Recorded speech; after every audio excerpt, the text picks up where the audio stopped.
ఆంధ్రప్రదేశ్ పర్యాటక శాఖకు మహర్దశ మొదలయ్యింది. రాష్ట్ర టూరిజం అభివృద్ధికి నడుం కట్టిన దార్శనిక ముఖ్యమంత్రి శ్రీ నారా చంద్రబాబు నాయుడు గారు పటిష్ట ప్రణాళిక రచించారు.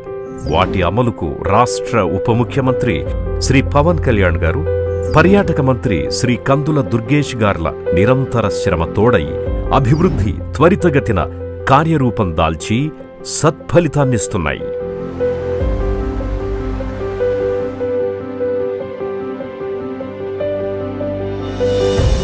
975 కిలోమీటర్ల అత్యంత పొడవైన సముద్ర తీరం ఆంధ్రప్రదేశ్కి అద్భుత వరం. తీర్చిదిద్దిన బీచ్లు, రిసార్ట్స్, ప్రకృతి తీర ప్రాంతాలు మనల్ని ఆనందడోలికల్లో ముంచెత్తుతాయి.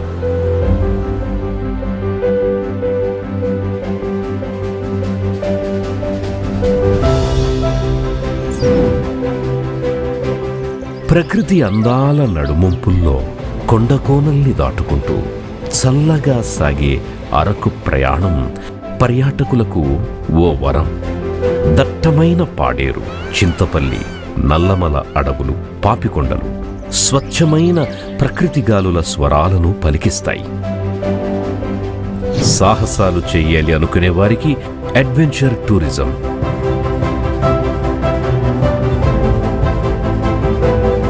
చరిత్రకారులకు నచ్చే శిల్ప సౌందర్యం, నిరంతరం ప్రవహించే కృష్ణా గోదావరి నదుల సవ్వళ్లు, కనువిందు చేసే కోనసీమ బ్యాక్ వాటర్ బోటింగ్, కొండా కోనల్ని దాటుతూ సాగిపోయే పాపికొండల ప్రయాణం ఓ అద్భుతం.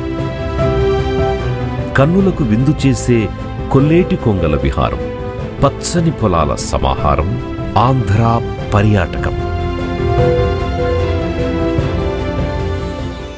కలియుగ దైవం శ్రీ వెంకటేశ్వరుడు సాక్షాత్తు కొలువుదీరిన తిరుమల ఒకవైపు, పరమశివుడే వెలసిన శ్రీశైలం, సిరులను పంచే సింహాచలం, అన్నవరం, అహోబిలం అణువణువున ఆధ్యాత్మికతను నింపే మహాద్భుతమైన దేవాలయాలకు ఆలవాలం ఆంధ్ర రాష్ట్రం.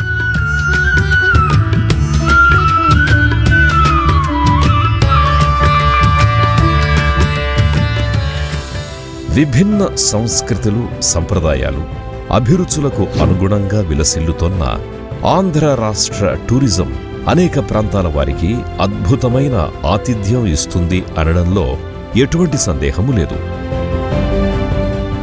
రాష్ట్ర పర్యాటక శాఖ సహకారంతో ఎకో టూరిజంని అద్భుతంగా అభివృద్ధి చేశారు.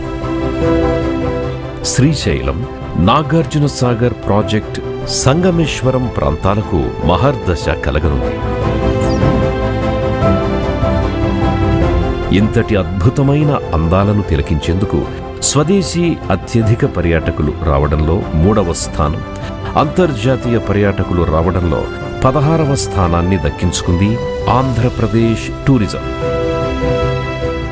అరకు బెలూన్ ఫెస్టివల్, విశాఖపట్నం విశాఖ ఉత్సవాలు, గండికోట ఉత్సవాలు పర్యాటకులను విశేషంగా ఆకర్షించడంతో ఇప్పుడు రాష్ట్రంలో మరిన్ని ఉత్సవాలతో పెద్ద ఎత్తున టూరిజం ప్రచారానికి ప్రభుత్వం రంగం సిద్ధం చేసింది.